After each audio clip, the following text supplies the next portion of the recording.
I thought my weapon modding skill points in Starfield had been a complete waste until I managed to turn this into this. Hey everybody, my name's Ben and welcome to my top 5 best weapon mods in Starfield. Today we're talking about things you can craft yourself and put on your guns by leveling up the appropriate skills, so we aren't looking at any extra abilities added by rare, epic or legendary items. Keep in mind that in order to be able to craft all of the weapon mods available, not only do you need to max the weapon engineering skill, you also need to get rank 1 in the special project skill, which is found at the bottom of the science skill tree. You don't need to take special projects any higher than that, but if you do, it will allow you to craft rare, exotic and unique components at your workbench. And some of these are useful for crafting mods, but you can also find them, buy them or steal them elsewhere too. I put a full chaptered listing down below, so feel free to skip to whichever weapon mod you'd like to see. These are in my order of preference from worst to best, although the jump up from number 2 to number 1 is so absolutely huge, it should almost be in another video. So first on our list we have the Shock Charge Band. This can be added to several guns, including the Mag Pulse, and it requires Muzzle Mods 3 research to be unlocked. Its description states that it adds an electrified device that attaches an electric burst of energy to rounds passed through it. It's a bit of a compromise because it's an internal mod. It means you won't be able to put on high powered or hair trigger, which are also pretty handy, but it's a pretty good device and it's especially strong when combined with the Mag Pulse, which is a very decent gun anyway. It costs adhesive, titanium, polymer and ytterbium to craft, none of which should be especially hard to get your hands on. So we take it out for a test run now. By the way, this is on very hard difficulty and we'll show you in action. This is all on console, by the way, so you'll have to forgive my terrible controller aim, although aim assist is going to help us out a little bit. You can see that it dishes out damage pretty effectively. This is also an epic rifle that does do extra damage per hit, but you can see the little shock charges on the opponents on the spacers. On the Mag Pulse, pretty effective, as you can see, drops these enemies very quickly indeed. The only real downside of this one, I feel, was that because it's on the Mag Pulse, you end up using 6.5 MI ammo, which isn't the easiest ammo to get hold of. It's not too hard, but it's not a super common one, so you're going to need to visit a few different vendors or reset some vendors' inventory to get a really big haul of it. So you will find you go through it a lot more quickly than other stuff that you end up just with thousands and thousands of in your inventory.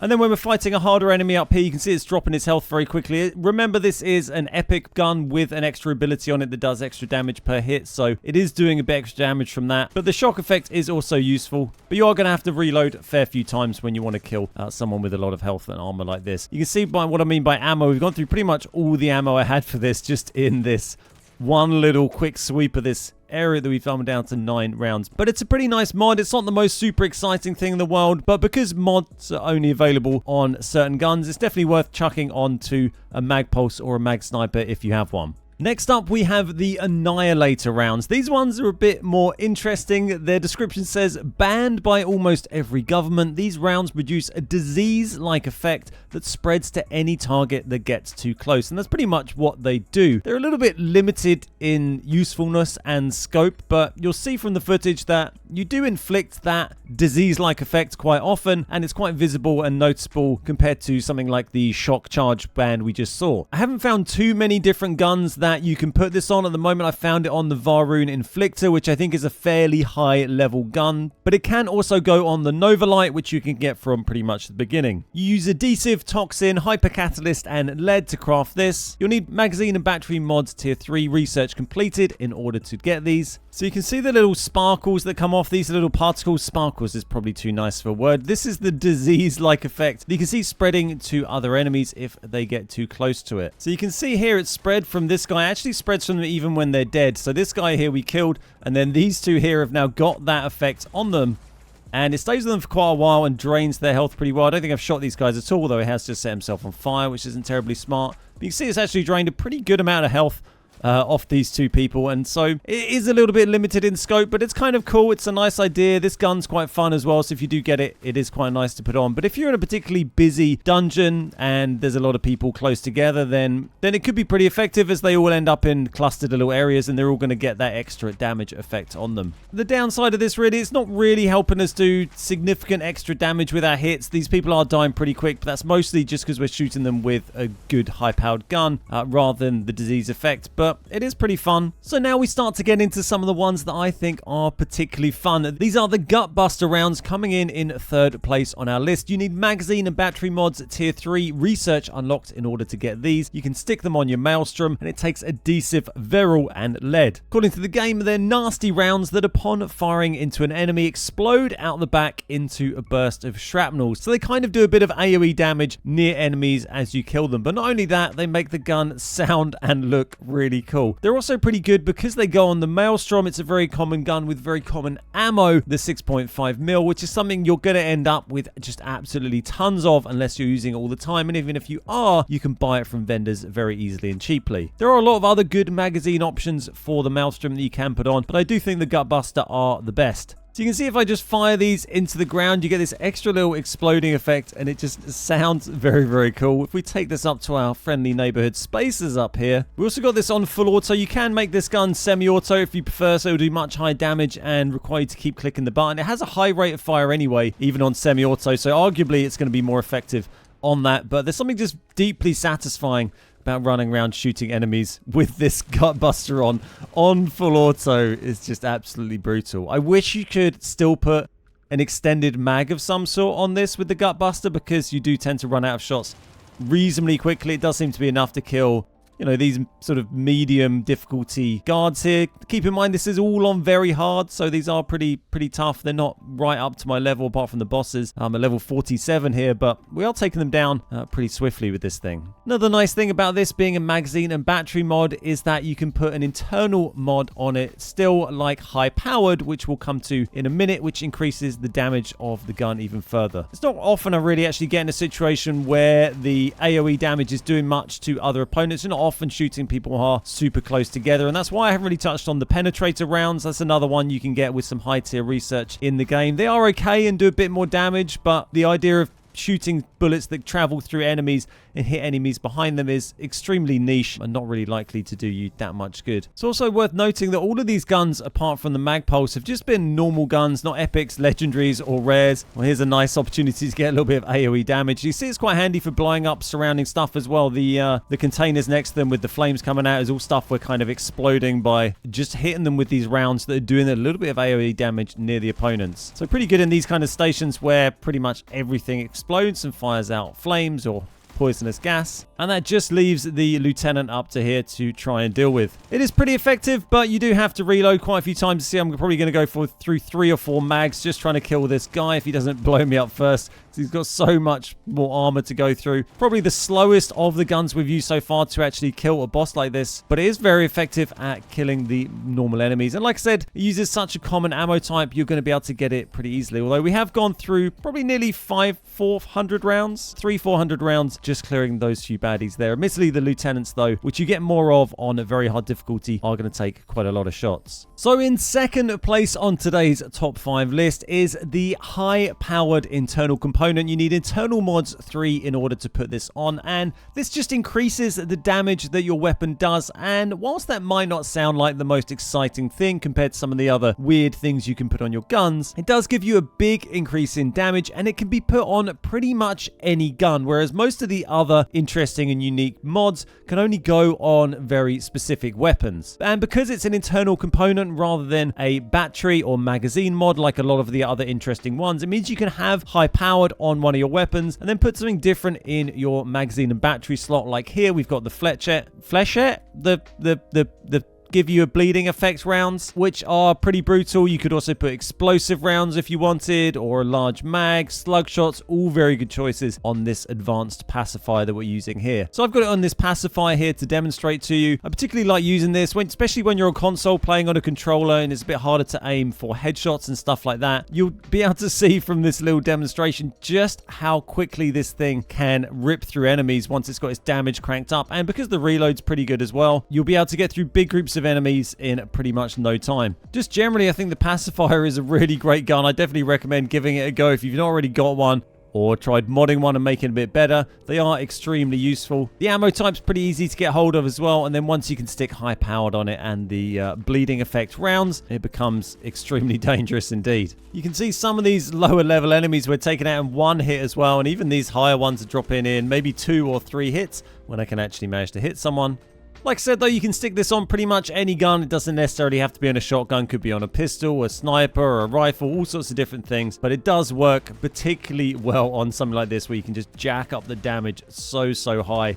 And we end up being able to kill this lieutenant actually pretty quickly in the end. So in the number 1 spot, we have the Hornet Nest. These are explosive rounds that explode downwards into a cluster of mini explosions. And if that sounds pretty ridiculous, then well, it pretty much is. These need the magazine and battery mods 3 in order to put on your weapon. They use adhesive, tetrafluorides, and lead. And you can put them on the Bridger and the Annihilator, but why waste expensive ammo like that when you could put it on a Coachman, the double-barreled shotgun, which uses very cheap ammunition, and turn it into the ultimate gun of death. So this is just with a regular Coachman. It's not an epic, a rare, or a heavy. It has nothing else special on it. And although the Coachman only has 2 shots before you have to reload, you'll soon see that that doesn't really matter because you kill pretty much everything in 1 or 2 shots anyway. In fact, you don't really have to even shoot your opponents particularly. You just kind of shoot near them and then everything will just explode and everyone will be dead. Before I found this, I was using the Bridger a lot as my shotgun preference of choice because of the reload time on the Coacher, but this mod just kind of makes that completely irrelevant. To show you a bit more clearly what it's actually doing here, if I fire up high, then you can see the explosive shots all rain down underneath. So it's actually doing the normal shotgun round, and then it's kind of exploding downwards in this cluster of things. But really all you end up doing is running up and shooting people in the face with it, so they're getting hit not only with an extremely high damage shotgun round, but then with 4 or 5 mini explosions, which you can further improve by upgrading your demolition skill in the skill tree to do even more damage from these explosions. And then the challenges that you have to complete, kill 100 enemies with explosives, you will tick off by killing people with this gun. The reduced damage taken by explosives perk that you get from the demolition skill is also pretty useful because the main downside really of this gun is that it's quite easy to accidentally blow yourself up. You can see you do get at a bit of a disadvantage when someone runs up and starts hitting you with a sword or an axe, because if you just shoot them at point blank, then you are going to kill yourself. But for everyone else, you can just happily glide about, one-tapping them with your Coachman. So here's the medium difficulty guy we killed earlier. He's gone down in 1 hit, no trouble at all. It does have a bit of a problem with range. You can't fire it quite as far as a lot of the other weapons. We were able to get that guy. That's about the limit of really where it will fire. It'll basically fire as far as the Coachman kind of can, and then all the shots will explode and fire down underneath it. But when you're inside like this, that's going to give you all the range you need. It's not the best weapon, I would say, for clearing inside sometimes, because if someone runs around a corner, is right up in your face, if you fire the gun, it will kill you. You can see here, if I fire it just in front of me, I won't fire it too close, but there you go. I lost pretty much half my health firing at that range. And even at this sort of range, we're losing a little bit of health. So you have to be pretty careful with it. It is a little bit risky, but the damage output on it is just absolutely insane. There you go. You can see that guy. He was a special enemy. 1 shot, dead. That guy, level 8, had absolutely no chance. Another level 30 there, down in 1 hit. And then we'll head up and find the boss guy up here and see how many hits it takes to kill him. We can barely see him. He's back there somewhere. That's 2 hits. Sort of hits. We kind of fired it vaguely near him. Not sure if we actually hit him or not, or just fired it near him. And there you go, 2 more and he's dead. So 4 shots from this to kill the very hard lieutenant there. Not sure we're going to loot his body because everything is on fire. So if we head here to Gamma Volps, this level 50 system, Gamma Volps 1. This is a planet I've been using for killing some mobs recently. So we take our Hornet Nest shells off for a second, show you what this Coachman does when it doesn't have those on. Here's a pretty hard looking bad guy. If we start trying to shoot this guy, we've only got 2 shots. We've got slug shells in at the moment. They still do quite a bit of damage, but that's 2 shots and we've got to reload. And then we've got to jump away a bit. And we have to keep backing off. And it's going to take quite a bit of shooting to kill this guy. If there were more than 1, we'd probably be in a lot of trouble here. He's pretty massive, but thankfully, with Andrea's help, we managed to get him. So here we got a level 50 one of these guys. He's not a lieutenant, but you can see it does not a huge amount of damage to this guy. It's going to take a bunch of shots in order to drop him. And now if we head back out with our normal Coachman with its nice shells on it, you can see if we fire a couple of those, we absolutely decimate everything around. Another couple of shots, the lieutenant's dead. We've also killed a load of stuff that just happened to be standing nearby. If you find a little clump of enemies, you want to just fire some shells into, they're all dead. Another fun thing you can do is give your companion a gun with Hornet's Nest on it, and if you're going to do that, because your companions don't actually use ammunition, they just need one ammo of that type, and that's basically gives them infinite ammo. Why not equip them with a negotiator, which is pretty much a grenade launcher type thing that uses 40mm XPL, which also has Hornet's Nest on it. So then not only is your companion firing a gun that has additional small explosives firing out of the rounds, she's also firing a gun that has explosive rounds in the first place, and it just starts to get absolutely ridiculous. See this level 50, we're going to take down in a couple of bursts here. Yep, they're gone. No dramas. And now we got Andrea tooled up as well. You can see she's firing off these rounds at this thing as well. And it just dies very, very quickly. So that's everything for today. I hope you found this list enjoyable. If you've got any other weapon mods that you think should have made the list, then let me know down in the comments your thoughts on those. And if you enjoyed this video, then why not check out some of the other tips and guides that I've made on Starfield already, and like and subscribe to the channel. Thanks so much for watching. My name's Ben, we are the Beard Guys, and I'll see you next time.